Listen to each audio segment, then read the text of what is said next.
সেদিন বাবা ফোন করে বললো তোর ছোট ভাইয়ের বিয়ে ঠিক হয়ে গেছে, এই মাসে 15 তারিখের বিয়ে। কথাটা শুনে আমার মাথায় আকাশ ভেঙে পড়লো, কারণ আমি বড় ভাই এখনো বিয়ে করিনি। যেখানে বাবা মায়ের ভাবার কথা ছিল আমার, সেখানে আমার কথা না ভেবে ছোট ভাইয়ের বিয়ে ঠিক করে ফেলেছে। পরক্ষণে এবার আমি মনে মনে ভাবলাম আমি হয়তো বিদেশে থাকি, এই জন্য বাবা মা আমার কথা ভাবেনি, আমি দেশে গেলে হয়তো আমার কথা ভাববে। তারপর আমি আমার ছোট ভাইকে ফোন করে বললাম তোর হবু বউয়ের জন্য যা যা লাগে আমাকে বলবি। তারপর সেই বিয়ের গহনা বাবদ আমি তাকে 2 লক্ষ টাকা পাঠালাম। পরের দিন সে ফোন করে বললো তার হবু বউয়ের নাকি বিয়ের দিন মাথায় একটি সোনার টিকলি পরার অনেক শখ, তাই আরো 50,000 টাকা লাগবে। তারপর আমি ধার দেনা করে তাকে আরো 50,000 টাকা পাঠিয়ে দিলাম। আমি খুব অবাক হয়ে খেয়াল করতাম, যখনই পরিবারের কেউ আমাকে ফোন করতো আমি কেমন আছি কি করছি সেটা কেউ জিজ্ঞেস করতো না, জিজ্ঞেস করতো কবে টাকা পাঠাবো, এর এটা লাগবে ওর ওটা লাগবে। প্রথম এই বিষয়টা খুব খারাপ লাগতো। অবশ্য একটা সময় পর ভাবলাম আমি হলাম পরিবারের বড় ছেলে, আমার কাছে চাইবে না তো কার কাছে চাইবে? বাবা মা এত কষ্ট করে বড় বানিয়েছে, নিজের টাকা খরচ করে বিদেশে পাঠিয়েছে, আমি যদি এখন তাদের ইচ্ছেগুলো পূরণ না করতে পারি তাহলে আমি কিসের বড় সন্তান হলাম? মা বাবা ভাই বোন যখন যেটা আবদার করেছে আমি সেটাই দেওয়ার চেষ্টা করেছি, যত কষ্টই হোক সেই ইচ্ছেগুলো পূরণ করার চেষ্টা করেছি। দীর্ঘ 9 বছর প্রবাস জীবন পার করার পর বাবাকে একদিন ফোন করে বললাম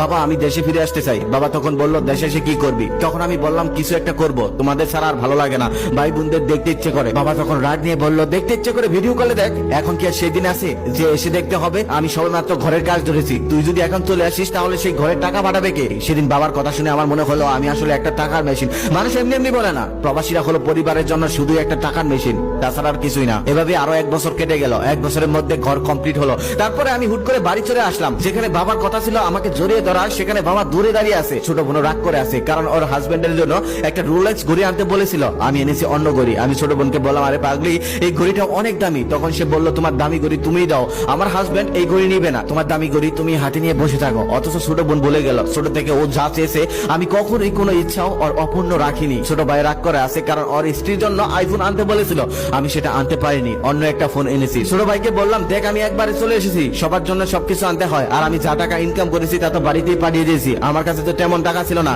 একটা আইফোনের অনেক দাম, তাই তো আমি আনতে পাইনি। ছোট ভাই তখন বললো আমার স্ত্রী তোমার কাছে সামান্য একটা আইফোন চেয়েছিল আর তুমি দিতে পারলে না, লাগবে না তোমার ফোন তুমি ব্যবহার করো। অথচ ছোট ভাই ভুলে গেল আর বিয়ে বাবদ আমি ওকে 2.5 লক্ষ টাকা দিয়েছিলাম, ওর হাতের আইফোনটা আমি কিনে দিয়েছিলাম। যেদিন থেকে বাড়িতে এসেছি তারপরের দিন থেকে দোকানে গিয়ে বসলাম। একদিন বাবা হঠাৎ করে বলল তুই কবে বিদেশে চলে যাবি? আমি মাথা নিচু করে বললাম আমি তো আর যাবো না, আমি তো একবারে চলে এসেছি। বাবা তখন বলল তাহলে এখন কি করবি? তখন আমি বললাম আমাদের ব্যবসাটা একটু বড় করব।